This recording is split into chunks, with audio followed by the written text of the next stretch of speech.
Boa noite a todos. Como vocês estão? Hoje mais uma live de atualizações da ciência. Vamos falar sobre Covid-19. Vou dar um tempinho para o pessoal entrar. Vamos falar hoje, temos um convidado muito especial, que é o Luiz Almeida. E a gente vai falar sobre o que já foi feito nesse processo de vacinas, o que poderia melhorar, o que podemos fazer, o que está sendo feito. Então, vou chamar aqui o Luiz.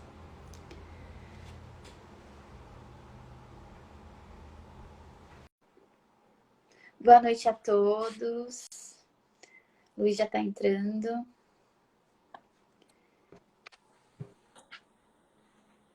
Oi, Luiz, boa noite. Oi, Laeli, tudo bem? Tá me escutando? Tudo bem? Tô te ouvindo bem. Primeiro quero Tá te joia, tá meio agradecer escuro aqui, por... mas é a iluminação que eu tenho, infelizmente, é só isso aqui mesmo. Tá ótimo. Gente, eu vou fechar um pouco os comentários, tá bom? Para não ficar no rosto do Luiz. Luiz, eu quero muito te agradecer. Para quem não conhece, com certeza vocês conhecem, porque o Luiz é uma referência sobre ciência e divulgação científica. Vocês devem estar vendo ele nos canais de televisão. Eu conheço o Luiz há alguns anos, conheci ele no Pint of Science.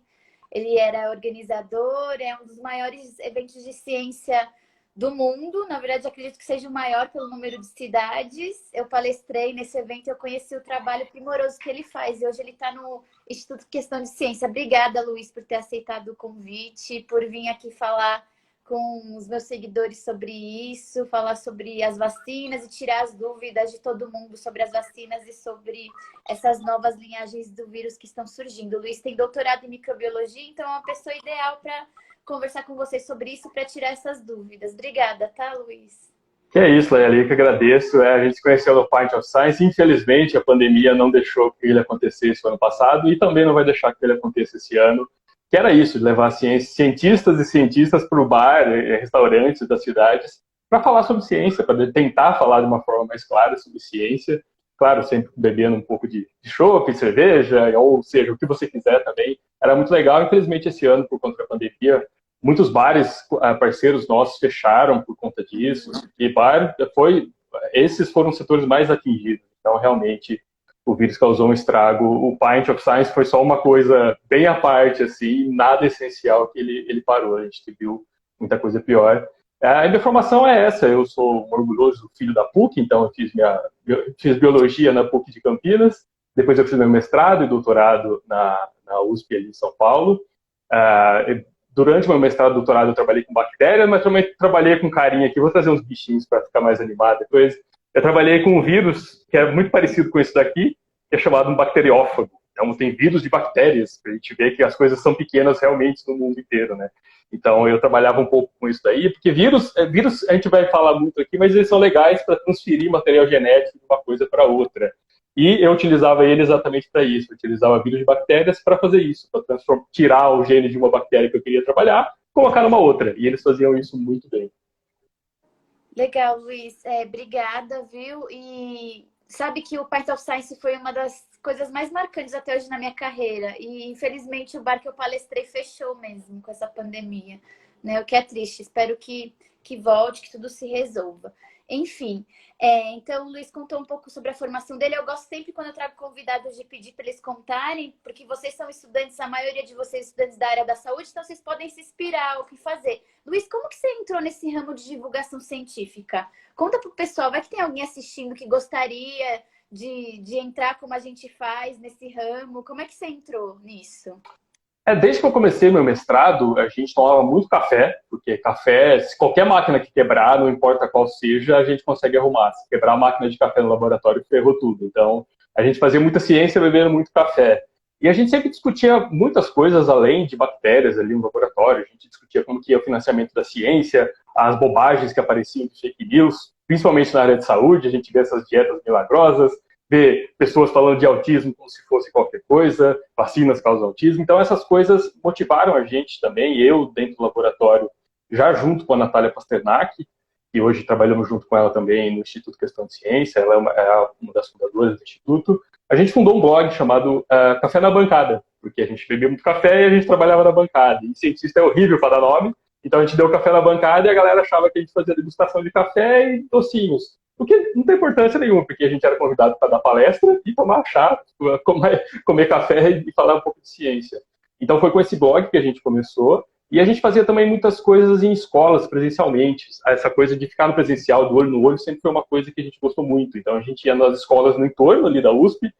E impressionante que as escolas não sabem o que é a USP. Só acham que é um lugar que você presta vestibular para entrar e fazer alguma coisa lá dentro, né? Ou balbúrdia, andar pelado. Eu nunca vi essas coisas, mas o pessoal acredita que tem isso daí. E eles não sabiam que a gente fazia pesquisa, que tinham cientistas lá dentro, que eles podiam, inclusive, visitar laboratórios. Então, a gente ia para as escolas de ensino fundamental, ensino médio, e falava, olha, eu sou cientista. Eu ia, não ia montado de cientista, não ia de jaleco, nem nada disso. Eu ia de pessoa normal, né, como somos todos. E eles ficavam assim, nossa, mas você é cientista, não parece ser cientista, você não é louco, você não tem... Eu sou um pouco louco, mas não sou tanto, todo mundo é. Mas ele falou, não parece? Mas não, mas as pessoas que trabalham comigo são assim. Inclusive, vocês podem ir lá, ver o que a gente faz. Aí veio um menininho e perguntou numa dessas escolas, falou, nossa, mas você trabalha com CRISPR? Você vê como criança é doida já, né? CRISPR é aquele negócio que você edita material genético, tá super na ponta agora, isso daí. As crianças tinham interesse em saber isso. E elas não sabiam que a gente fazia isso lá. Eu falei, não, no laboratório a gente faz isso. Inclusive, é uma técnica que veio de bactérias, as bactérias que têm esse sistema aí. Aí eles ficavam encantados, assim, falando, não, muito legal. E até uma menina depois veio e fez uma pré-iniciação científica lá comigo no laboratório, que era dessas escolas. Então, realmente, a vocação de divulgação científica sempre foi essa, e querendo ter essa retribuição para a sociedade. Eu sempre gostei dessa coisa do olho no olho, por isso que o Pint of Science me encantou. Mas na internet não tem jeito, a gente tem que participar para não deixar só os malucos no palco falando qualquer bobagem. Então tem que também fazer um contraponto com essas maluquices aí. Bacana. E vamos falar então sobre as vacinas, né? A gente tá vendo que o Brasil fez um plano nacional de imunizações. Eu vi a estatística de ontem, não sei se já saiu a de hoje, até ontem tinha 2,7 milhões de vacinados, certo? O que a gente pode falar para quem está assistindo sobre isso? Tá num ritmo bom? Não tá? Quais que são as perspectivas? Fala um pouco do que a gente fez, do que a gente está fazendo, do que a gente pode fazer sobre isso, do que poderia melhorar, talvez, esse plano de imunização do Brasil comparado com outros países que a gente está vendo que estão mais à frente. Minha família mora no Oriente Médio, meus irmãos moram em Dubai, então eles me contam bastante como está lá, então eu vejo as diferenças. Conta para nós, você que é estudioso dessa área, como que tá isso? Depois eu conto de Dubai como é que tá, pra gente fazer esse paralelo. Só pra gente deixar os números mais redondos, vamos pensar em 10 dias a gente vacinou 2 milhões de pessoas, tá? Só para ficar mais clara a conta, ficar mais fácil a gente se basear em cima desses números. Se em 10 dias a gente vacinou 2 milhões, significa que a gente vacinou 200 mil pessoas em média por dia, tá? Então a gente teria capacidade, se fosse nesse ritmo, de vacinar 6 milhões de pessoas em um mês, 72 milhões de pessoas em um ano, tá? Uma conta bem de padeiro, assim, se a gente continuar nesse ritmo. A gente precisa vacinar pelo menos 167 milhões de brasileiros que estão acima dos 18 anos, tirando um pouco dali das grávidas e outros grupos de risco que não podem tomar. Se a gente ficasse nesse ritmo de 200 mil vacinas por dia, o que parece bastante, né? Se você imaginar um Maracanã, são 2 Maracanãs no tempos áureos dele cheio por dia sendo vacinado, parece bastante. Mas a gente precisa vacinar 162 milhões de pessoas com 2 doses, tá? Se a gente continuar nesse ritmo de 200 mil pessoas por dia, a gente vai demorar 4 anos e meio para vacinar todo mundo com 2 doses de qualquer vacina que está aprovada aqui. Ressalvas, a gente está no uso emergencial das vacinas, não tem vacina disponível para o direito, então a gente ainda releva essa parte. A gente está vacinando pouco, mas tem alguns precalços aí, claro, tem problemas de logística, as vacinas estão chegando, mas é isso, se a gente continuar nesse ritmo, vai ser isso daí. O que a gente pode fazer, o que a gente já fez sobre campanha de vacinação? Se a gente se basear na campanha de vacinação que a gente teve no ano passado, em março do ano passado, que era a vacinação da gripe, ou seja, a gente já estava em pandemia, a gente já estava vivendo num momento que precisava tomar medidas novas, drive-thru para vacinação, tentar não aglomerar nas filas, então é um cenário muito parecido com o que a gente tem aqui. A gente estava vacinando, em média, 500 mil pessoas por dia, um pouco mais, 540 mil pessoas por dia, sem fazer o esforço a mais que a gente já faz gigantesco com o auxílio do SUS. Só é possível tudo isso porque a gente tem um sistema único de saúde público. Senão, não seria possível. Os Estados Unidos penou para começar a chegar agora num patamar um pouco melhor. Então a gente consegue fazer isso, 500 mil pessoas por dia, mesmo assim vai demorar. A gente tem sim a capacidade de abrir estádios de futebol e outros lugares para fazer essa campanha de vacinação e vacinar 1 milhão de pessoas por dia. Assim, fácil, tá? São vários especialistas, melhor do que eu, falando isso. A gente consegue vacinar 1 milhão de pessoas por dia. Inclusive, na campanha de vacinação da gripe, no início, provavelmente a gente fez isso. Eu falei desses 500 mil, que era em uma média por dia, que a gente vacinou em 100 dias 54 milhões de pessoas. Então, por média, dá isso daí. Agora, logo, no começo, teve uma procura muito grande das vacinas. Era o pessoal de grupo de risco, com certeza a gente vacinou 1 milhão de pessoas por dia, tranquilamente. O problema aliás, o que a gente tinha antes era outro problema. A gente tinha as vacinas disponíveis lá, mas precisava fazer uma boa campanha de vacinação no meio de uma pandemia. E a gente conseguiu fazer isso. Hoje o problema, além da falta de comunicação direita, que precisaria ter sido feito com a campanha, é claro, a falta das doses das vacinas nos postos de saúde. A gente está vendo que está escasso, está demorando para chegar, aquele famoso IFA agora, né? Tem palavrões aí que estão ficando mais fácil para a gente falar, mas é um insumo farmacêutico ativo, que nada mais é que o agente ativo da vacina, que é realmente, dependendo da vacina, da Coronavac é o vírus inativado, das outras é o adenovirus, e a gente fala mais disso depois. Mas é isso, a gente tem a capacidade de fazer 1 milhão de pessoas por dia, e aí a gente diminui esses 4 anos e meio aí para meados do ano que vem, e a gente vai conseguir fazer uma vacinação boa com todo mundo sendo vacinado.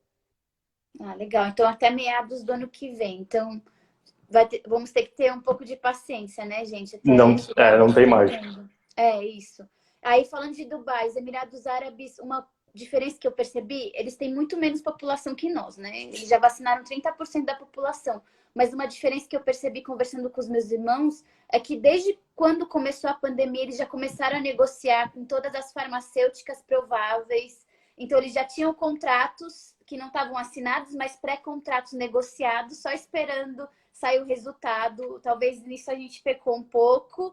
E outra coisa são sobre os testes. Meus irmãos já fizeram mais de 40 vezes o teste, porque o governo, ele padronizou isso para todos, eles têm que fazer periodicamente os testes, então eles conseguem acompanhar muito melhor do que a gente está acompanhando aqui, assim, infelizmente. Tá, e aí eu recebi muitas perguntas sobre como se vacinar. Eu me vacinei essa semana, consegui me vacinar em Bahia. Virou jacaré? Já tá sentindo umas escamas saindo aí, algumas coisas?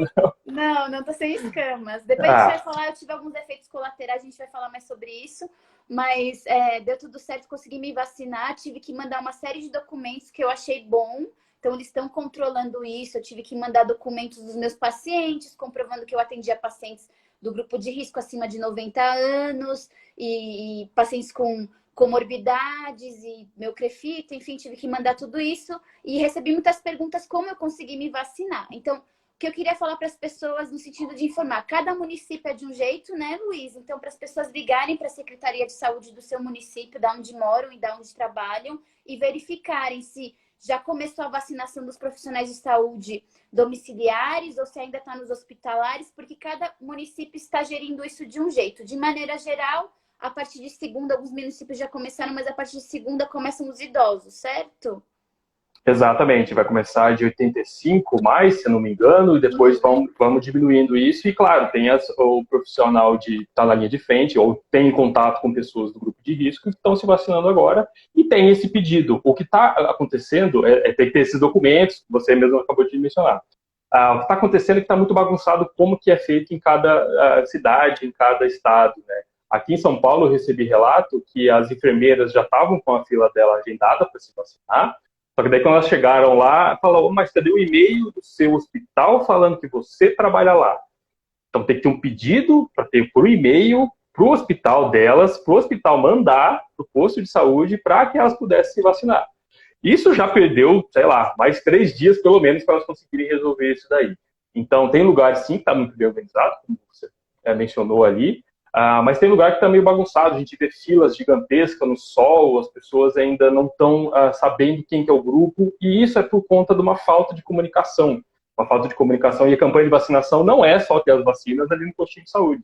É ter informação, é ter panfleto ali no local, é ter propaganda na televisão, jornal, revista, jornal impresso. É o que a gente sabe fazer, mas infelizmente a gente está pecando nessa parte da comunicação do Plano Nacional de Imunização, e aí, claro, ele é para ser baseado, os governos se basearem nele e fazendo seus próprios os trejeitos que eles vão ter sempre, lá de mandar a vacina para tal lugar e fazer essa campanha de divulgação.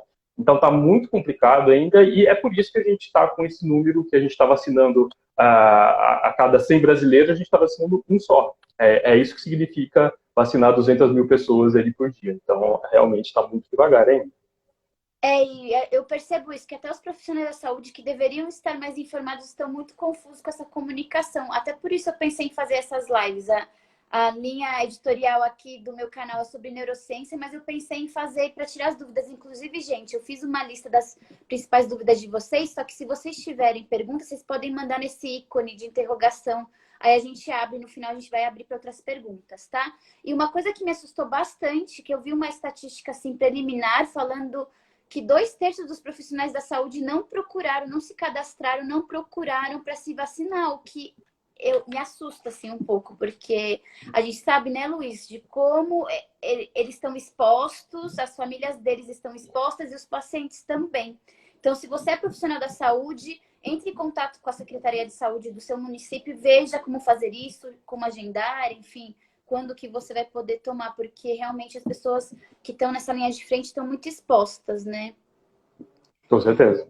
Tá, e bacana. E aí, explica pra gente, também foi uma dúvida bem comum, como é que funciona uma vacina? Eu acho que muito das pessoas que têm medo de se vacinar tem a ver com isso, elas não sabem como funciona uma vacina, elas acham que o vírus vai ser injetado ali inteiro e ativo. Então, explica pra nós quais são os tipos de vacinas que existem, a gente sabe que tem várias tecnologias. Fala mais um pouco sobre isso, por favor.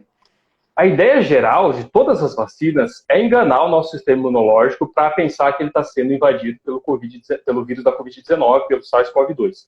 Todas elas vão fazer com essa mesma premissa. Olha, vamos enganar o nosso sistema e vamos fazer com que ele treine com um material do vírus, eu vou explicar já qual é cada um desses materiais, mas para que quando ele encontre o vírus de verdade, nosso sistema imunológico já está preparado, já está treinado para combater o vírus de verdade. Seria mais ou menos como se você fosse se preparar para uma luta de boxe. De vez você subir no ringue e já tentar enfrentar o Mike Tyson uma vez e tomar um soco e cair.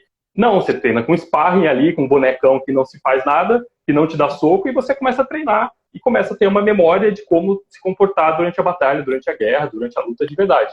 Então, é essa a premissa básica de todas as vacinas. E aí, claro, tem tecnologias diferentes, a gente tem de primeira, segunda e terceira geração de vacina. A de primeira geração, que a gente chama, são aquelas mais conhecidas que a gente tem, que é de vírus inativado ou de vírus atenuado. O do atenuado é aquele vírus que não causa doença, mas ele ainda está vivo. Eu não vou entrar em detalhes dela, porque a gente não tem nenhuma dessas vacinas para a Covid-19 sendo estudadas, tá? É uma tecnologia mais antiga. Uma delas, por exemplo, é a vacina da SAVE, que é a da poliomielite. Ela é de vírus atenuado, então a gente pega uma versão do vírus que não causa doença e injeta nas pessoas com forma de gotinha, o Zé Gotinha veio daí. A de inativado, por exemplo, é a da vacina do Butantan, que a gente tem a vacina do Butantan, que foi feita em parceria com a Sinovac, e o que elas usam é o vírus inteiro. Então a gente tem o Coronavac, a gente tem o Covid-19, o Coronito aqui. O que a gente faz? A gente cultiva esse vírus em laboratório, o SARS-CoV-2 de verdade mesmo, só que depois a gente inativa ele, a gente mata o vírus, e aí faz a formulação da vacina. Isso aqui que vai ser o IFA, o famoso IFA, é o vírus inativado. Depois a gente só vem aqui, coloca mais alguns adjuvantes para dar uma acordada no sistema imune, mas é isso. E aí o que o nosso sistema imunológico entende? Que isso daqui é o SARS-CoV-2, apesar de ele não causar doença, ele não infectar você, suas células, e não se replicar. O nosso sistema imunológico entende que isso daqui é um vírus de verdade, vai lá atacar ele, e ele acaba criando anticorpos que se liga aqui. Isso aqui é aquela proteína spike que vocês veem todo dia, em qualquer jornal, aí mostrando qualquer figura. Essas aqui são as proteínas spike, esses vermelhinhos aqui são as proteínas spike. E o que acontece? Essa proteína é super importante para o vírus, quando ele encontra a sua célula, ele encontra por ela, e ele também faz o processo de internalização, de entrar na célula, através dessa proteína. Ela é super importante por conta disso. Então a Coronavac, ela dá, inclusive, esse alvo para a gente treinar, que é a proteína spike, mas dá todo um outro campo de alvo, tudo isso aqui também é proteína, e a gente vai criar anticorpo, vai criar defesa contra ela. Então a Coronavac, ela é mais generalista, ela vai atacar o vírus inteiro. As vacinas de segunda geração, e a gente tem um exemplo da Novavax, que não está aqui ainda no Brasil, mas já foi aprovada, já passou por ensaios clínicos, ela usa, uma vacina de subunidade, que a gente chama, ela usa só a spike. Então ela tira essa spike daqui, produz no laboratório, E isso daqui, várias dessas daqui, vai ser a vacina dela. A Novavax é assim, então é de subunidade, só usa a spike. Por quê? Porque daí a gente treina melhor o sistema imunológico para reconhecer isso daqui. Então vai ter vários anticorpos sendo ensinados a combater ela, e aí quando vir o vírus de verdade, você vai estar protegido, porque os seus anticorpos vão saber que isso daqui faz parte do coronavírus e vai impedir com que ele entre exatamente nas suas células e te infecte e cause doença. Legal? Essa é de segunda geração, e aí vem aquelas mais modernas ali, inclusive a Moderna, aquela empresa Moderna, faz também as vacinas genéticas. Então a gente esquece SARS-CoV-2, a gente nem usa mais o vírus, pedaço do vírus, não usa nada. A gente usa a informação genética que está dentro do vírus. O vírus de RNA é diferente do DNA, mas é uma informação genética que tem ali tudo que precisa para o vírus ser feito. Então, o vírus, a principal função dele é ele replicar esse material genético para produzir mais dele. É como se fosse a planilha, o manual de instrução dele ali para produzir todas as estruturas. O que a gente faz, a gente pega só um pedacinho dessa informação genética do SARS-CoV-2 que está codificado para produzir exatamente a proteína spike. E a gente coloca, aí são maneiras diferentes de colocar essa informação genética para dentro das nossas próprias células e não vai modificar seu DNA, não vai fazer nada, porque, de novo, é um RNA, não é um DNA. E já explico também, se for de DNA não tem problema nenhum, tem uma outra que é de DNA. Mas voltando ainda para essa de RNA, esse RNA é entregue dentro das nossas próprias células e as nossas células vão produzir a spike. Então, tá vendo que o vírus, o coronavírus, nem entrou em lugar nenhum, momento algum, não foi ele que fez. Foi nossas próprias células que produzem isso daqui e apresentam para o nosso sistema imunológico. E apresenta mesmo, fala, olha, uma célula qualquer que produziu ela, falou, ô, sistema imunológico, eu fiz isso aqui, ó. Isso aqui é nosso. Nosso sistema imunológico reconhece, falando, isso aqui nunca foi nosso. E aí a gente cria uma resposta imunológica contra isso. Então, a gente, de novo, está treinando o sistema imunológico para reconhecer uma estrutura do vírus e, quando ele encontrar de verdade, vai ser atacado. Então, as vacinas genéticas se baseiam principalmente nisso. E isso vai mudar a maneira de entregar esse material genético para nossas células. A da Pfizer usa uma capinha de gordura, eles põem uma capinha de gordura e põem dentro dessa capinha de gordura, coloca o material genético do vírus e isso vai fazer com que a gente entregue esse material lá dentro. Se a gente colocar só o RNA solto ali, ele não ia chegar nunca dentro da nossa célula. RNA, você olhou para o lado, olhou torto, ele degrada. Você xinga a mãe dele, ele degrada. Se respira perto, ele degrada. Por isso que precisou colocar uma capinha de gordura em volta dele para entregar. As vacinas como a gente tem aqui também no Brasil, elas usam um outro vírus para fazer esse trabalho de entregar o material genético para nossas células. Elas utilizam o adenovírus, que é um vírus que causa resfriado comum na maioria das pessoas e nem sequer às vezes causa isso, tá? Aliás, a da de Oxford, eles usam adenovírus de chimpanzé. Então, é muito menos para causar doença na gente. E só serve para isso. O vírus, ele vai fazer esse papel de entregar o material genético que está lá dentro do vírus para nossas células, essa informação genética para produzir, de novo, a proteína spike. Por isso que todo mundo fica atrás dessa proteína spike. Ela é super importante para o vírus encontrar a célula e se internalizar, fazer com que o material genético dele chegue lá dentro. Então, tá vendo? São diferentes estratégias. Cada uma tem suas vantagens e cada uma tem suas desvantagens. E até, já que a gente entrou nesse assunto, vamos falar sobre os efeitos colaterais, porque eu tomei e é impressionante. Eu senti que meu sistema imunológico estava produzindo essas células e estava tendo essa reação, porque eu tive muita febre e dor de cabeça. Eu já sabia que era comum, e aí conversei com uma colega minha, uma amiga minha que tomou também um pouco antes de mim, ela teve as mesmas reações. Aí eu fiquei mais tranquila, mas eu passou depois de um dia, só que eu comecei a pensar, gente, será que eu peguei corona? Porque é bem semelhante a essa reação acontecendo. Explica sobre isso, Luiz, porque talvez as pessoas fiquem com dúvida. E eu já ouvi, principalmente leigos, falando que, eu acho que eu peguei a doença porque eu tive os mesmos sintomas. Explica como que isso funciona, o que são esses sintomas que a gente sente muitas vezes? De novo, a gente está enganando o nosso sistema imunológico, fazendo com que ele acredite que a gente está contaminado, que a gente está infectado, melhor dizendo, pelo SARS-CoV-2, pelo coronavírus. Qual que é a reação dele? É aumentar a nossa temperatura. O porquê isso? É porque o vírus, ele é tão safado, tão sacana, que a temperatura ótima para as enzimas dele funcionar e replicar o material genético dele é exatamente a temperatura do nosso corpo, de 36 graus e meio.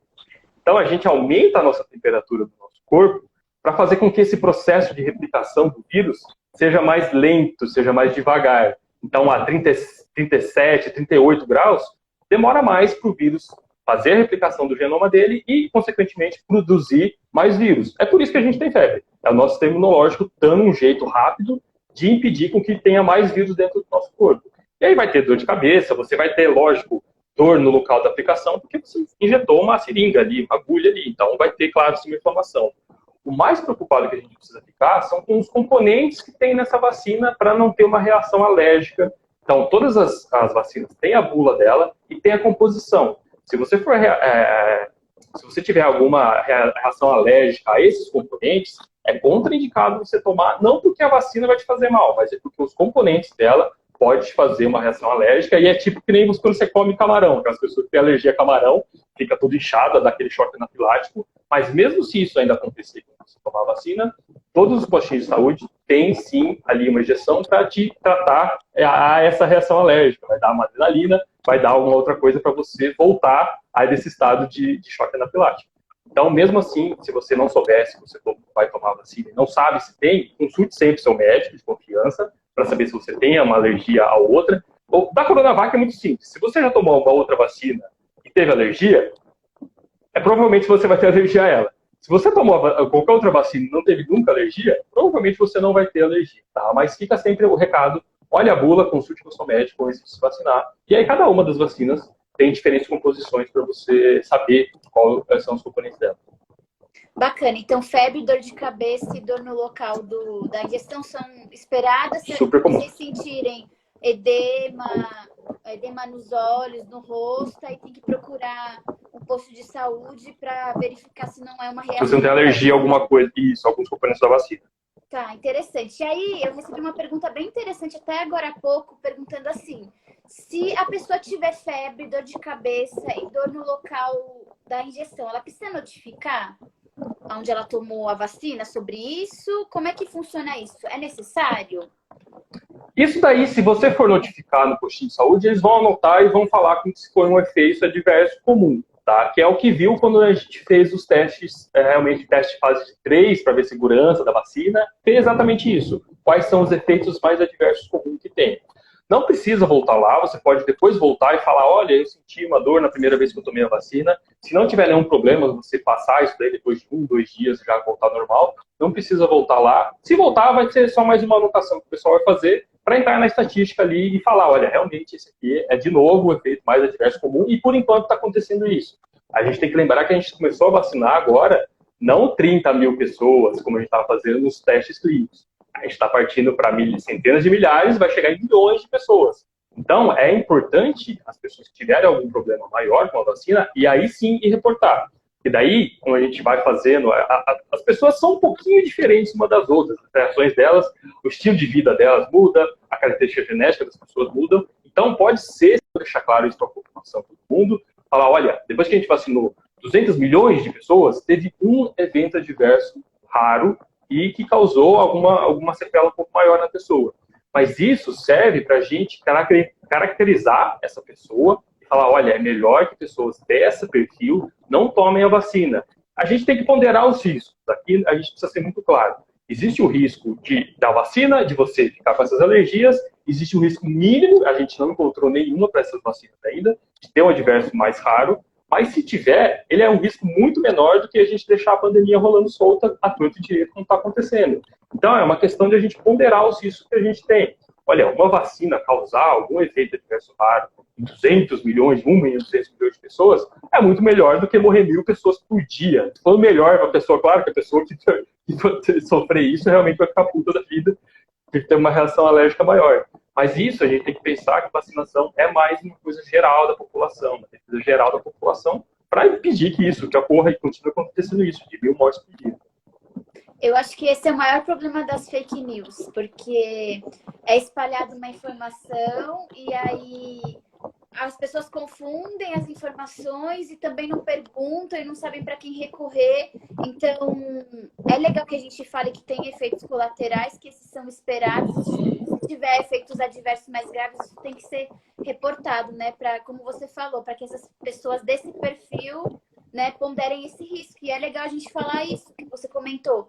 que o risco de pegar o corona e falecer de corona é muito maior do que o risco de uma vacina, né? É isso que essa Com falta, certeza. essa ponderação das fake news. Mas peraí, Aham. tá bom, se existir esse risco das vacinas, o que eu tenho mais chance de acontecer comigo? Né? Então, pensar nisso também. E uma coisa legal pra gente falar é o seguinte, eu vejo muito uma brincadeira no Instagram que é assim, o que você vai fazer quando você tomar a vacina? Já viu, Luiz? Já. E isso é importante a gente explicar que tem um tempo que demora para vacina agir, não é? Então, o que a gente tem que fazer? Continuar tomando as medidas de segurança. Fala um pouco, explica mais um pouco para o pessoal sobre isso, por favor. Legal, isso é importante, porque tá todo mundo pensando que é passaporte para carnaval, que é passaporte para ir para a praia de novo. Ah, a gente tá vendo que tá todo mundo, muita gente indo para a praia, mas mesmo para as pessoas que ainda estão reclusas, estão tomando as medidas de distanciamento, é importante continuar. O porquê? Porque a gente testou, todas as vacinas que estão sendo testadas, elas estão sendo testadas para avaliar a diminuição de casos de doença de Covid-19. Seja caso grave, caso leve, caso moderado ou morte. É isso que as vacinas avaliaram. Do grupo vacinado, quantas pessoas morreram, do grupo que tomou o placebo, quantas pessoas morreram e tiveram outros graus da doença do Covid-19. A gente não avaliou a transmissão do vírus, tá? E eu não estou dizendo aqui que as vacinas não impedem o vírus ser transmitido e também não estou dizendo aqui que as vacinas sim impedem de transmissão do vírus. Eu estou dizendo que a gente não sabe porque a gente não avaliou isso durante os testes. Seria muito complicado fazer isso, porque você precisaria ficar testando todos os 30 mil, 40 mil participantes que fizeram parte do grupo de voluntários, com PCR, com sorológico, para ver se eles estavam transmitindo um para o outro, inclusive assintomáticos. Teria que fazer isso. A gente estaria fazendo isso ainda, ia demorar muito, ia custar muito mais caro do que já custou os ensaios, e a gente não teria uma resposta para o principal. O que é o principal agora? A gente quer que parem pessoas de morrer, quer que pare de pessoas pegarem Covid-19 e que ela se transforme, sim, em uma gripezinha. Aí sim, beleza, virou uma gripezinha, a gente toma qualquer coisa ali para baixar a febre de novo. Perfeito, é isso que a gente quer no começo. Então, por isso que a gente não está falando ainda de diminuir transmissão, embora teve um resultado recente muito legal da vacina da Fiocruz, da vacina de Oxford, falando que conseguiram, sim, rastrear uma diminuição da transmissão do vírus, tá? Mas são resultados preliminares, e é isso que a gente vai ver. Ninguém está virando cobaia desse estudo, tá? A gente só está aproveitando que agora, olha, as vacinas ajudam a diminuir a doença, vamos ver agora também se elas ajudam também a impedir a transmissão do vírus e transformar ele de novo numa gripezinha, ou se transformar numa gripezinha já está ótimo. A gente atualiza as vacinas, vai virar uma gripe anual, como todo ano, não tem importância, isso não é um problema. Mas, de novo, a gente não pode fazer isso porque de abrir geral, liberou geral, todo mundo voltou para o carnaval, por conta disso. A gente não sabe se o vírus vai continuar se transmitindo, principalmente para as pessoas que ainda não se vacinaram. Então, quem se vacinou, legal, está com proteção ok, boa, não vai ficar, provavelmente não vai ficar doente grave, doente moderado da Covid-19, vai precisar ser intubado. Fantástico, a gente vai dar um respiro para o pessoal da linha de frente, ninguém vai precisar escolher quem recebe oxigênio e quem não recebe oxigênio, que é uma cena horrível, que a gente nunca deveria ter enfrentado isso, sabendo como que era essa doença. A gente já teve esse alerta quando a Itália começou a fazer isso, e a gente deixou correr solto aqui. Então é para isso que servem as vacinas agora. Esse uso emergencial é para isso. Depois, provavelmente, se elas ajudarem a combater a transmissão, perfeito, a gente já vai ter o combo completo. Mas pode ser que a gente precise de uma outra vacina para evitar a transmissão. E tudo bem, a gente vai ter uma específica para evitar a transmissão, legal. Legal. Fala um pouco sobre as perspectivas. Eu gosto muito de falar sobre perspectivas aqui de novas vacinas que podem vir para o Brasil. Por enquanto, a gente tem a Coronavac e a de Oxford, né, que é a AstraZeneca. E esses dias parece que tem perspectivas da Sputnik V e da Covaxin. Fala um pouco sobre isso. Tem outras além dessas? Quais são as perspectivas de outras vacinas que ajudariam a imunizar mais pessoas, já que estão faltando vacinas, né?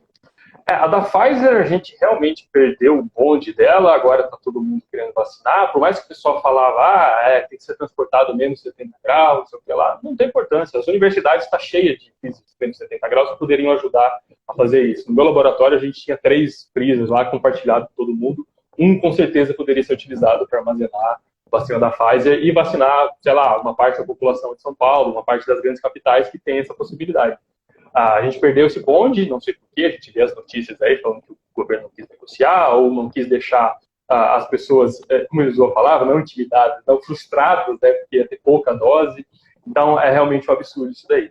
Fora da Pfizer, tem essa da Sputnik, que recentemente publicou os dados de fase 3 preliminares, de novo, para uso emergencial dela. É uma excelente vacina, ela usa a mesma tecnologia dessa da Fiocruz, da Oxford, da AstraZeneca, adenovírus, que entrega o material genético e nossas células produzem a proteína spike.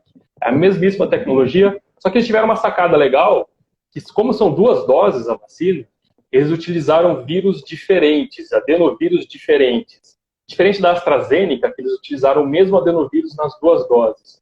E por que isso pode ser um problema? Porque lembra que eu falei, quando a gente tem a vacina da Coronavac, você cria imunidade contra tudo. Inclusive proteínas que não têm interesse para a gente combater a Covid-19. Quando você coloca um adenovírus dentro das pessoas, o sistema imunológico vai criar anticorpos contra a estrutura do adenovírus. E aí pode ser que o adenovírus não consiga entregar o material genético lá dentro, principalmente na segunda vez, na segunda dose. Que a gente já treinou ali com o adenovírus, né? Uma parte do adenovírus foi treinado no sistema imunológico. Na segunda vez, se for o mesmo adenovírus, a gente vai talvez bloquear com que o vírus entregue o material genético. A vacina russa ele fez essa jogada. Falou, vou usar um adenovírus, um tipo na primeira dose e um outro tipo na segunda dose. E pode ser por isso que teve uma eficácia maior, inclusive comparado com a da AstraZeneca. E comparar a eficácia também, depois a gente pode falar, não adianta nada. Qualquer vacina que vier para cá, com eficácia acima de 50%, está excelente. E essa Covaxin é a que é mais... a da Sputnik que a gente ainda agora abriu, a Anvisa acabou de liberar também, que não é necessário mais fazer ensaios de fase 3 aqui no Brasil, com brasileiros.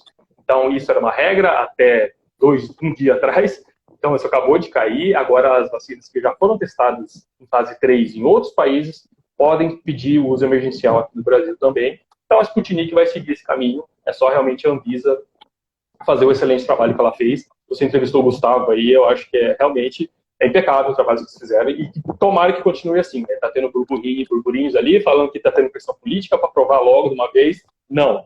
Por mais que tenha sido aprovada lá fora, publicaram um artigo, é diferente o material que a Anvisa recebe.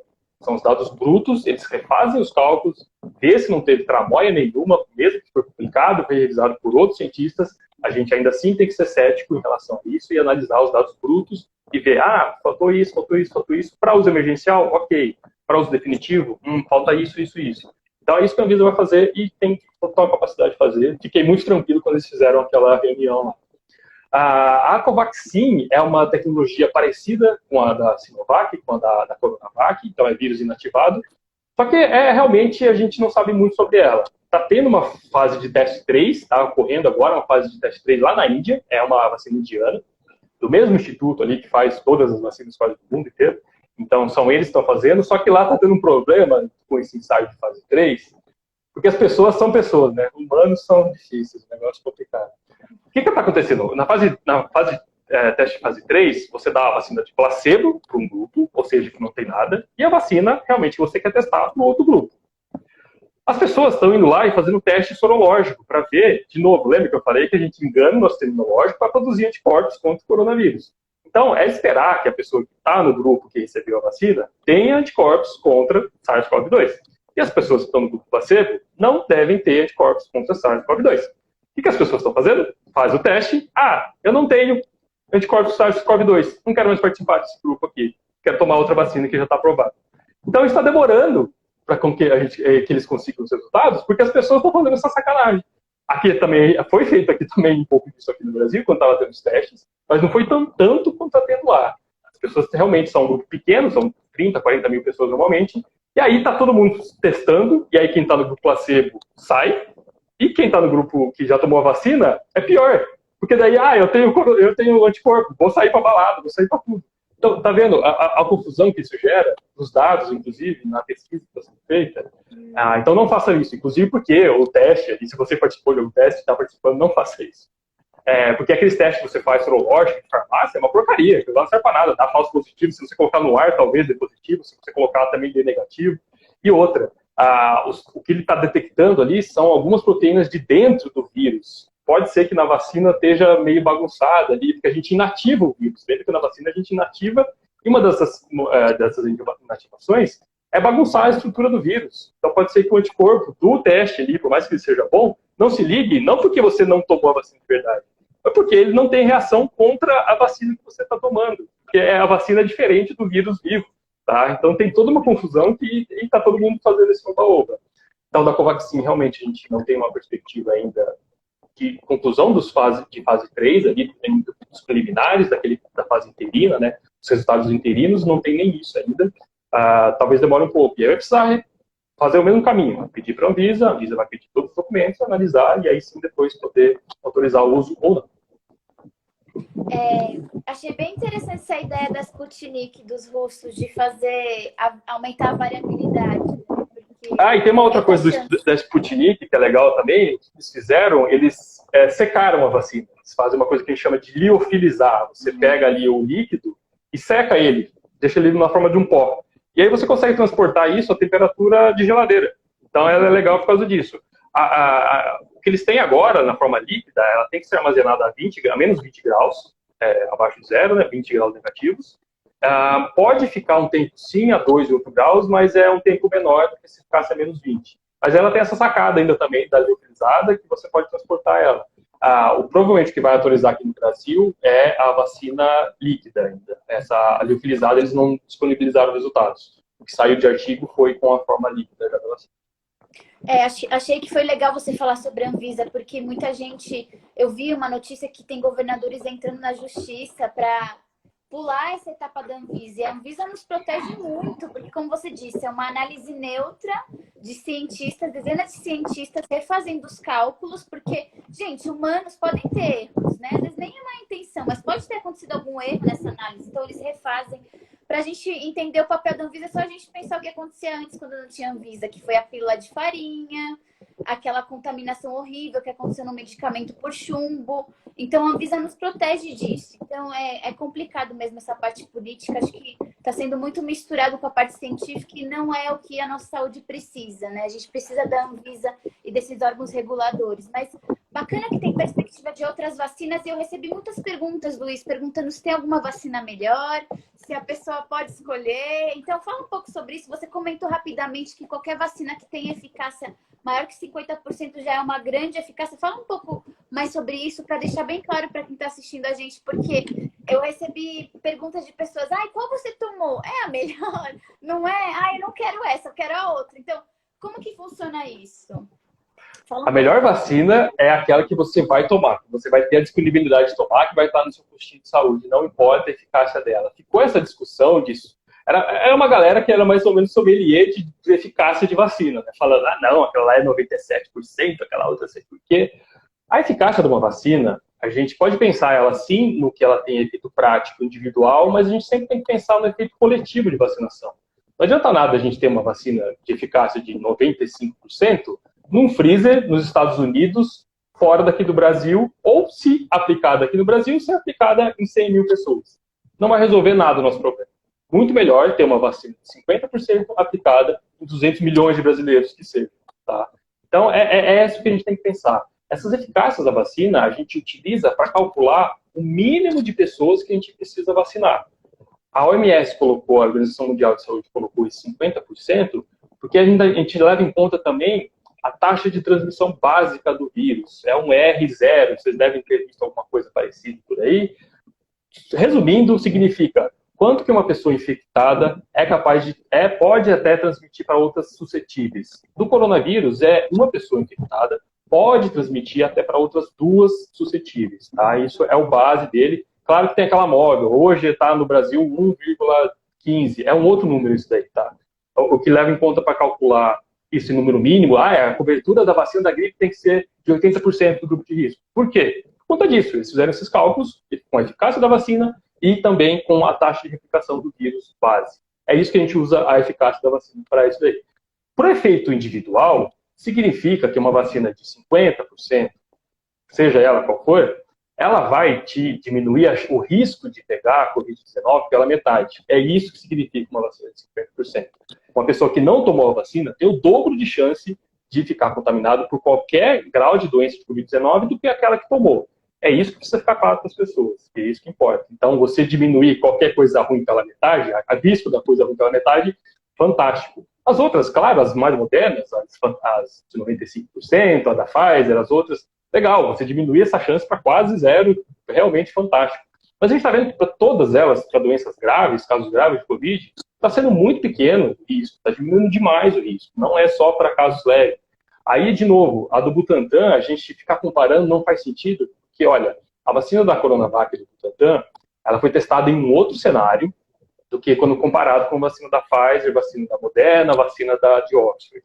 E ela levou em conta muito mais sintomas de Covid-19. Ela foi atrasada, ela começou atrasada, então a gente sabia mais sintomas de Covid-19, e o pessoal do Butantan falou, olha, a pessoa tossiu, a pessoa teve dor de cabeça, teve febre, levanta a mão, a gente vai fazer PCR nela.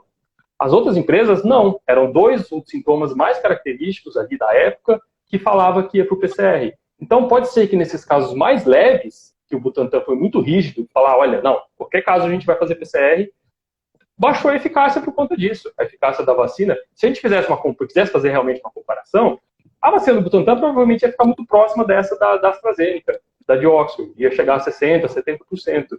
Mas são maneiras diferentes de calcular a eficácia. A gente viu, e ainda a do Butantan foi naquela linha de frente, foi só pessoal que estava trabalhando com um risco muito maior. Inclusive, o cálculo da eficácia é diferente.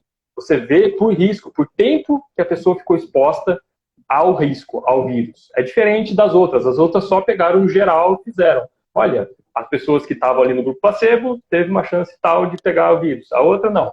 O que tomou vacina era diferente. Então, comparar só a eficácia é muito raso. Você tem que ver os estudos que foram feitos, a exigência que teve de cada um para cada sintoma.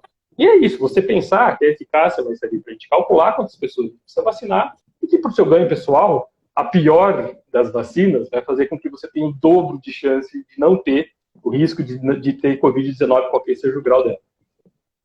E é bacana a gente enfatizar bem isso, porque isso gera muita dúvida nas pessoas. Então, os desenhos experimentais das vacinas, os testes foram um pouco diferentes, então fica difícil comparar e falar qual que é melhor. E eu acho que o mais importante que você já comentou aqui na live, que todas elas transformam a Covid-19 em uma gripe. Então, diminui quase a zero a chance da pessoa morrer disso, que é o mais importante, gente. O pessoal fica procurando detalhes, mas isso é o mais importante, mais urgente agora, né? Que está fazendo muitas pessoas sofrerem. São as internações de casos graves e a mortalidade, né, desses casos, certo? E aí, Luiz, uma dúvida que surgiu muito também nas perguntas foi sobre as variantes. A vacina vai parar de funcionar com as variantes? Como é que funcionam as variantes? Qual que é o problema das variantes? Está sendo muito falado, principalmente na África do Sul, na Inglaterra, e aqui no Brasil a gente tem variantes. No Amazonas já foram descritas, mas eu acredito que haja outras, porque a gente não está com uma cobertura de testes muito boa, então pode ser que estejam já circulando outras. Fala um pouco sobre isso e como isso muda na prática a nossa forma de levar a pandemia, por favor. Tá, só para esclarecer os termos que estão aparecendo aí, variante, linhagem, cepa, pensa que a gente sempre toma com base aquela primeiro vírus que a gente sequenciou lá em Wuhan, na China, que os pesquisadores sequenciaram. Então, qualquer modificação, quando o vírus ele copia e cola o material genético dele, é que nem a gente fazendo um texto. A gente vai fazendo rápido o texto, surgem alguns erros ali, alguns não passa nem notado, não muda nada no sentido da palavra, outros não, algumas outras mutações, pode ser sim que altere um pouco a estrutura do vírus, a estrutura das proteínas do vírus. Então, isso são as variantes, em relação àquele vírus original que a gente sequenciou lá em Wuhan, em comparação aos que a gente tem agora. Então, tem uma mudança ali, o material genético é sempre aquelas letrinhas, então mudou uma letrinha de lugar, ou trocou a letra por uma por outra. É isso que são as variantes. E aí surgem esses outros termos que eu acho melhor a gente nem entrar, mas pense que tudo é variante. Linhagem é variante, cepa também é uma variante, só que a cepa pode ser, a gente pode entrar em um pouco mais de detalhe sim, porque daí ela pode dar uma característica diferente para o vírus. Ele ser mais transmissível, ele ser mais letal, ele ter alguma coisa diferente do que aquele que a gente sequenciou inicialmente lá de Wuhan, tá? Então a gente pode assim chamar aí uma cepa nova. Mas são só termos que eu estou falando que vocês estão encontrando por aí quando vocês veem matéria. O importante de saber, as variações que a gente está detectando é sempre nessa maldita proteína spike, as que mais preocupam as vacinas, e aí se vocês recordarem o que a gente acabou de explicar, vai começar a fazer um sentido do porquê que a gente tem tanto medo que essa proteína aqui modifique tanto, e aí vai mostrar a característica legal da Coronavac, tá? Então, as modificações que a gente está vendo elas são, principalmente nessa proteína, que pode fazer com que o vírus entre mais rápido na célula e encontre a célula mais rápido e entre mais rápido. Isso, questões de alguns segundos ali a mais, ou 1 minuto a mais ou a menos para o vírus, é ótimo, vai produzir mais vírus. Só que e a gente tem que lembrar que isso só aconteceu porque teve muito vírus se replicando, teve muita chance do vírus se multiplicar, de ter erros e esses erros surgirem aleatoriamente uma que favoreceu ele. Surgiu um monte de outro que fez uma porcaria para o vírus, deixou ele mais lento, deixou ele menos pior para ele ser transmitido. Só que o que acontece? Essas ficam pelo caminho. A gente não conta as histórias dos perdedores, né? Infelizmente. A gente conta as histórias de quem está aqui. E quem está aqui são essas variantes que realmente tiveram alguma vantagem a mais e contaminaram e infectaram uma maior de pessoas. Então, essas mutações, e aí pensando nas vacinas, se pode escapar, e o termo é esse mesmo, escapar das vacinas ou não, é porque, lembra que eu falei, que as vacinas genéticas, elas treinam o nosso sistema imunológico para detectar isso aqui, essa proteína. E do jeito que ela está sendo feita baseado no vírus lá de Wuhan, tá? É aquela sequência genética que a gente está utilizando. A partir do momento que teve alguma mutação aqui, significa que teve uma mutação no genoma, no código ali dela, no manual de instrução dela, teve uma instrução diferente para fazer com que ela, sei lá, tivesse uma dobrinha a mais. E aí pode ser que os anticorpos não consigam reconhecer essa partezinha, tá? Então é por isso que talvez, mas aí é legal a gente imaginar que não tem um anticorpo só para essa partezinha aqui ou para tudo. Ou pode vir um anticorpo aqui, pode vir um anticorpo desse lado, pode vir um anticorpo daquele lado. Então eles são policlonais. É só outro palavrão que vocês devem encontrar por aí também. Posto isso, então, o que a gente imagina? Se tiver uma mudança muito grande nisso aqui, pode ser sim que os anticorpos parem de reconhecer isso daqui, tá? Então, isso é uma desvantagem, aliás, uma limitação dessas vacinas genéticas ou daquelas que utilizam só a proteína spike. Vantagem delas, elas são super versáteis. É trocar a informação que está ali dentro da vacina, dentro da capinha de gordura ou dentro do adenovírus, falar, olha, vamos mudar o manual de instrução para fazer uma proteína que é mais tortinha, que é o que a gente está vendo ali. Beleza. Pfizer falou que em 3 semanas eles conseguem produzir uma vacina nova. Super legal. Beleza? Para a Coronavac, qual que é a grande vantagem dela? Lembra que eu falei que a gente vai criar memória para tudo, né? Vai criar anticorpo para toda a estrutura do vírus. Então, uma mutação aqui não vai impedir nada que venha um anticorpo e se ligue aqui. Que por mais que essas outras estruturas não sejam tão importantes quanto a spike para o vírus entrar, vários anticorpos se ligando aqui vai poder sim fazer com que o vírus não entre na nossa célula. Então, tá vendo? Se a gente comparar só a eficácia de vacina, a gente não leva em conta isso. Então, por isso que não precisa ficar comparando a eficácia de vacina e também não precisa ficar muito desesperado. Nossa, essas variantes vão escapar das vacinas. Pode ser que escape e aí a gente tem soluções para tudo isso. Ou vai mudar a vacina, mudar a informação genética, ou a gente aplica uma outra, como por exemplo a do Butantan, tem várias outras de vírus inativados, que a gente pode utilizar para isso sim, que vai, com certeza, inclusive da Coronavac, ou não, da Sinopharm, que também é de vírus inativado, eles testaram com as variantes, com essa variante do Reino Unido, e viu que não mudou nada a eficácia dela. Continuava neutralizando o vírus, impedia que ele entrava na célula, fantástico, tá? Então, essas são as vantagens e desvantagens de cada tecnologia utilizada. É bom lembrar também da vacina da gripe. A vacina da gripe é atualizada rápido. Conforme o vírus muta, eles já fazem algumas semanas, eles conseguem atualizar. Então, gente, sem pânico. Se tiver uma alteração, vai ser mais rápido, porque já está a vacina pronta e testada, é só trocar lá o material e que ela deu origem, certo? Legal, Luiz, muito bacana essas explicações suas, obrigada. Eu vou abrir para perguntas daqui a pouco. E antes de abrir para perguntas, eu queria fazer uma última pergunta. Já que aqui o perfil é de neurociência, vamos falar sobre perspectivas das vacinas aplicadas a neuro, né? A gente estava conversando sobre isso antes da live, porque tem umas novas perspectivas bem bacanas que eu acredito que a maioria do pessoal não conheça. Fala um pouco para nós sobre isso, sobre perspectivas de vacinas e tratamentos de biotecnologia para as doenças neurológicas, por favor. Legal, não, super, eu fiquei super animado quando vi isso, lembrei de vocês da hora, aqui do seu canal da hora, falei, olha que legal isso aqui, deixa eu trazer para lá. É uma vacina da BioNTech, que é aquela que em parceria com a Pfizer fez a vacina da Coronavac. A BioNTech não surgiu de ontem para hoje, eles já faziam essa mesma tecnologia de RNA mensageiro para tentar fazer uma vacina contra câncer, tá? Porque a vacina deles é de informação genética. E aí, olha que legal. E aí, por favor, Layali, me ajude a explicar a esclerose múltipla. Eu vou falar um bem geral aqui, mas se eu falar alguma besteira, por favor, me corrija. Esclerose múltipla é uma doença autoimune que o seu sistema imunológico acaba reconhecendo aquela bainha de mielina, que é como se fosse um fito isolante em volta do seu neurônio, para impedir que tenha um curto-circuito que o sinal escape. Então, aquela bainha de mielina reveste os neurônios, faz com que o sinal ande bonitinho, perfeito, e você tenha os seus movimentos. Na esclerose múltipla, o que acaba acontecendo é que o sistema imunológico acaba reconhecendo essa bainha de mielina como se fosse um intruso, e ataca ela. Vai atacando essa bainha de mielina, vai fazendo com que os neurônios não tenham tanto uma eficácia tão boa ali para transmitir o sinal. Por isso que ela é uma doença degenerativa ao longo do... Ela é constante, né? Ela vai piorando cada vez mais, vai passando o ano. Vai atacando cada vez mais a bainha de mielina, você vai perdendo aos poucos o movimento.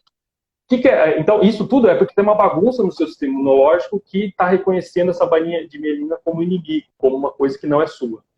O que essa vacina da Pfizer quer fazer? Da BioNTech agora. A BioNTech só que está pesquisando isso daí, que é a mesma que fez a vacina com a Pfizer. É jogar uma informação dentro dessas células para enganar o nosso sistema imunológico e falar, olha, essas células aqui são nossas, tá? Então, vai jogar uma informação dentro dessas células, a célula vai produzir essa proteína, vai apresentar para o sistema imunológico e falar, olha, isso aqui é a gente, isso aqui sou eu, não me ataque. Então, eles fizeram isso em ratinhos e deu muito certo. Então, de novo, são notícias boas, esperançosas, mas ainda está em laboratório, foi feito em ratinho, e mimetizaram essa estrutura de esclerose múltipla nos ratinhos e deram vacina e placebo. No grupo vacinado, os ratinhos voltaram a ter movimento, no grupo placebo, eles especificaram com sintomas característicos de esclerose múltipla, perdendo os movimentos aos poucos. Então, olha que legal, você utiliza o sistema de entrega de informação genética para ajudar a sua célula a falar que você é você e seu sistema imunológico não te atacar. Então, é isso que esse desenvolvimento que a gente gerou com pesquisa em vacinas pode proporcionar para a humanidade. Então, não vai ser só para realmente a gente sair da pandemia. Toda a tecnologia que a gente desenvolve vai acabar sendo utilizada para uma outra coisa. Com esse salto gigantesco, que a gente teve bilhões de dólares investidos, a gente conseguiu dar esse salto que seria 10 anos se não tivesse pandemia, a pandemia é horrível, a gente sabe, mas a gente precisa aprender alguma coisa com ela, e a gente está aprendendo.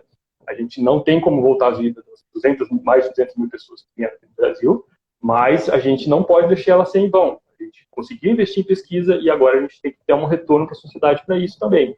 Então, é muito legal, essas vacinas, elas podem, de novo, é uma empresa que está pesquisando vacina para câncer. Câncer não é uma doença única, então tem diferentes tipos de câncer, eles estão testando em alguns desses tipos. E vai continuar. Então, a galera que fica falando das bad farmacêuticas que só querem ganhar dinheiro, ninguém está nessa de bobo, ninguém quer perder dinheiro. Mas também tem esse outro lado que você consegue, com investimento, trazer soluções para doenças que até agora o único que a gente tem é baixar o sistema imune da pessoa. Para fazer com que a pessoa, para esclerose múltipla, por exemplo, você dá um imunossupressor para que ela pare, o sistema imune pare de atacar a própria pessoa e prolongue um pouco mais a vida dela de uma forma mais saudável. Então é isso que a gente vai conseguir. E é isso que eles estão prometendo. De novo, a gente tem que acompanhar, tá ainda em ratinhos lá, mas é muito legal ver todo esse desenvolvimento de vacinas podendo ajudar em outras coisas que não só Covid-19. Como o Luiz comentou, a pandemia foi horrível, trouxe muitas coisas ruins, mas teve essa parte boa, né, de investimento em ciência, das pessoas prestando mais atenção na ciência, contribuindo, muito investimento. Uma coisa que eu estava com medo no início da pandemia era se o preço dessas vacinas seria muito alto. A gente está vendo que não. Então, os laboratórios, mesmo sendo empresas, estão conscientes da responsabilidade social deles e tudo mais. Então, isso foi uma coisa bacana. E falando da esclerose múltipla, eu tenho muitos pacientes com esclerose múltipla, e se isso acontecer, vai ser um alívio, se funcionar. Porque mesmo a terapia por corticoides, ela é muito desgastante para os pacientes, tem uma série de efeitos colaterais que a gente sabe. Outro tratamento que ajuda a diminuir esse ataque do sistema imunológico na bainha de mielina é exercício físico intenso, mas também é difícil para eles aderirem e continuarem a vida toda com exercício físico intenso. Então, acho que tem muita contribuição boa vindo por aí com essas tecnologias, com essas pessoas que estão sendo treinadas, com esses laboratórios que estão sendo construídos, até no Brasil, né? Uma coisa muito boa das vacinas, né, Luiz? Que vai ter essa transferência de tecnologia para cá. Então, a gente não está simplesmente comprando tecnologia de outros lugares, a gente vai começar a produzir por conta própria, e isso vai se transformar em outras coisas para o futuro, né? Outras tecnologias para o futuro. Então, bem bacana falar sobre isso. Vamos abrir para perguntas? O que você acha? Pode ser. Tem limite a live? Não, agora mudou, descobri que Ah, eu mudou? passei até Eu tinha 4 lembrado, eu tava falando horas. rápido, desculpa, que eu achei que era 1 hora, mas tudo bem. Não, não, agora mudou. Descobri hoje que não tem limite. Vou ativar aqui os Tá. comentários, tá bom? Vou olhar se já tem perguntas.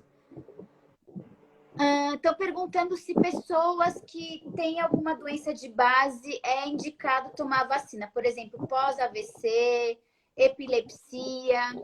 Tem alguma coisa sobre isso? Eu vi que para grávidas não é indicado e para crianças ainda não foi testado. Tem alguma coisa em outras doenças? O que é indicado para essas pessoas que têm uma doença de base já?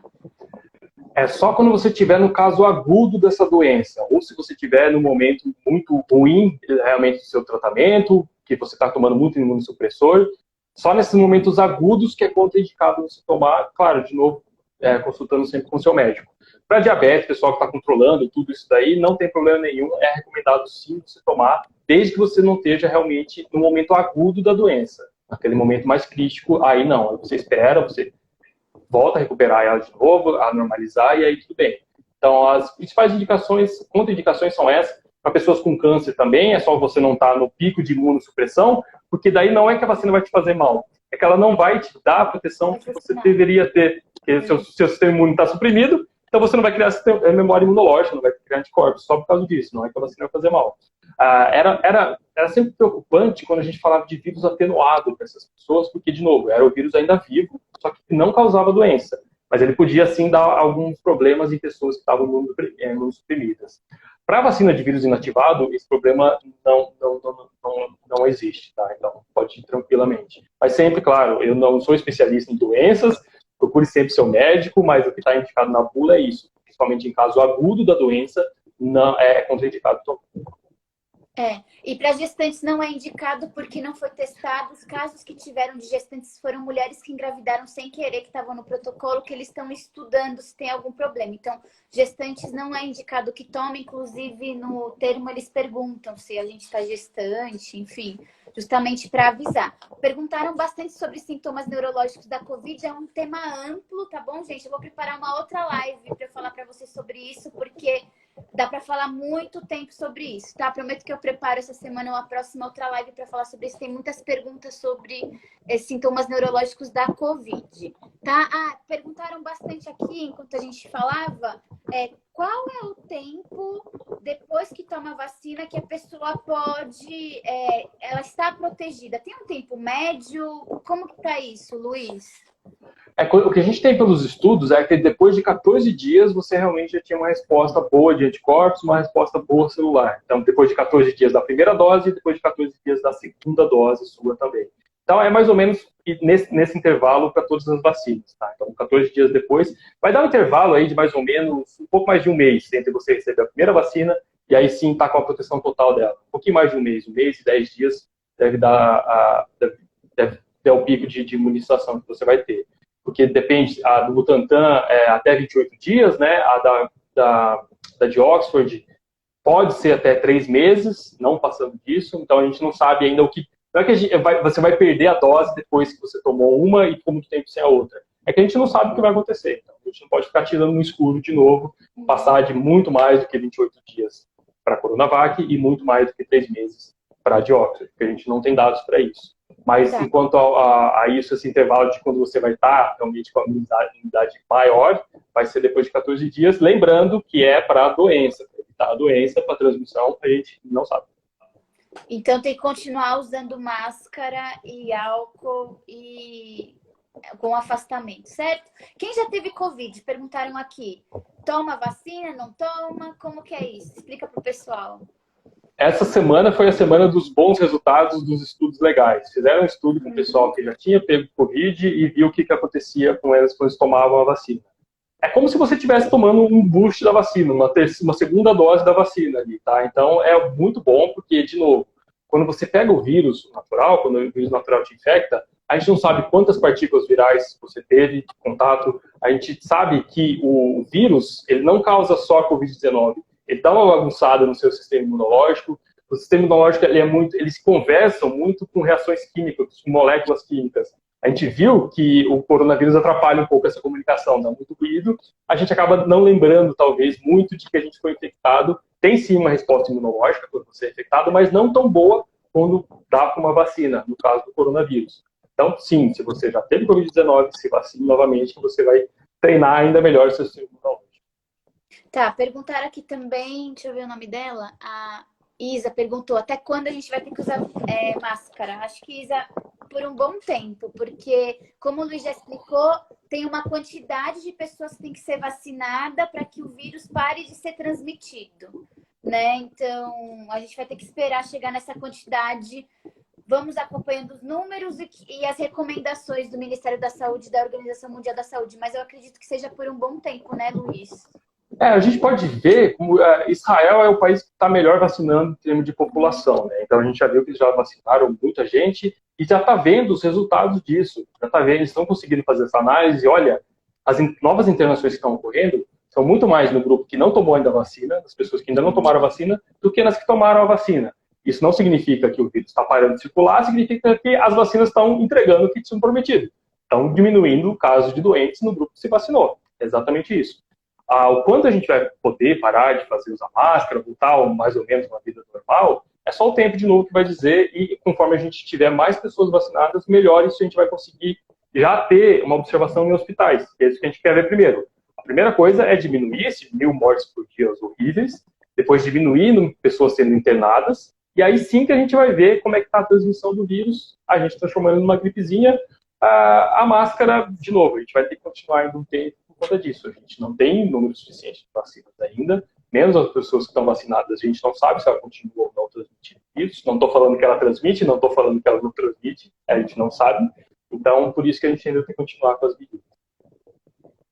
A Luzia perguntou sobre... e se o vírus é inativado, por que então que a gente sente tantos efeitos colaterais? O Luiz explicou muito bem no início da live. Eu vou deixar salvo aqui e no meu canal do YouTube. Quem não me segue, segue lá, que é tudo sobre controle neural.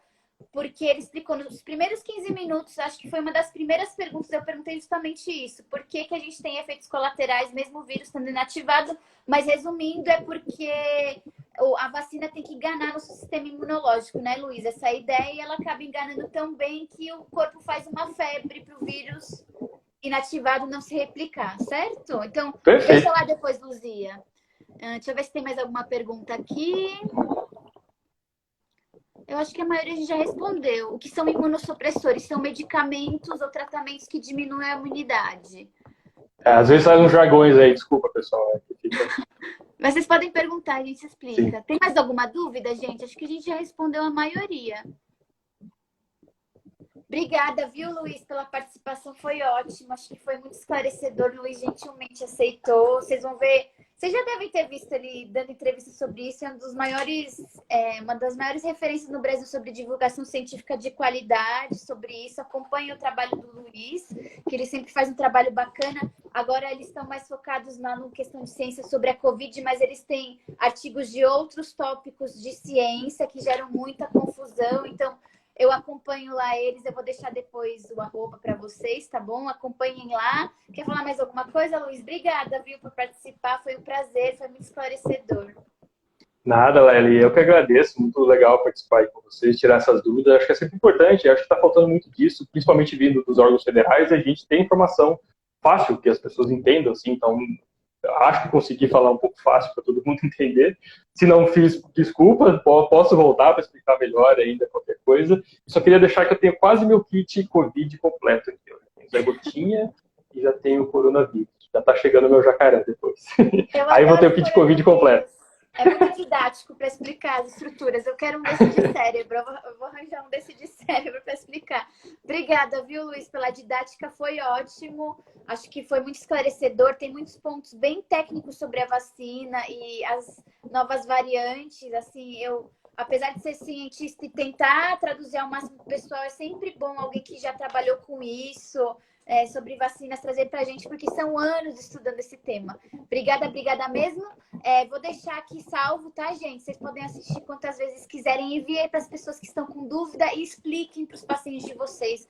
Muitas pessoas estão com dúvida, eu sei porque eu atendo pacientes, eles me perguntam sempre sobre isso. Mandem essa live para as pessoas assistirem, acho que é importante. E qualquer sugestão de nova live me envie, eu vou chamar o Luiz e outros convidados para a gente esclarecer, certo? Obrigada. Então é isso. Boa noite a todos e a gente se vê. Tchau, Luiz. Tchau, tchau. Boa noite, Anneli. Obrigadão. Boa noite. Tchau.